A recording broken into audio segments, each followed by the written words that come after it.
আসসালামু আলাইকুম বন্ধুরা, আমি আরো একটি নতুন ভিডিও নিয়ে আপনাদের সামনে হাজির হয়েছি। আমরা এই ভিডিওতে চিনব জবর জের পেশ কাকে বলে, এই নিয়ে আমরা এই ভিডিওতে আলোচনা করব।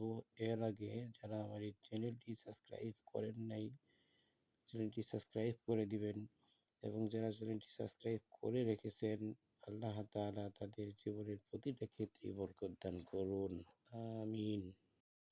হরফের উপরে যে চিহ্নটা দেখা যায় এটার নাম হলো জবর। আবার বলি, হরফের উপরে যে চিহ্নটা দেখা যায় এটার নাম হলো জবর। হরফের নিচে যে চিহ্নটা দেখা যায় এটার নাম হলো জের।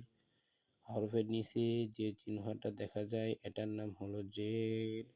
হরফের উপরে যে চিহ্নটা দেখা যায় এটার নাম হলো পেশ। হরফের উপরে এক মাথা গোল, এটার নাম হলো পেশ। তাহলে উপরেরটার নাম জবর, নিচেরটার নাম জের, উপরে এক মাথা গোলটার নাম পেশ। এক জবর, এক জের, এক পেশ। এক জবর, এক জের, এক পেশ। এক জবর, এক জের, এক পেশকে হরকত বলে। হরকতের উচ্চারণ তাড়াতাড়ি পড়িতে হয়।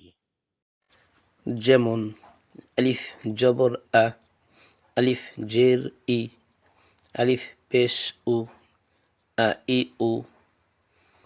হা জবর হা, হা জের হি, হা পেশ হু, হা হি হু।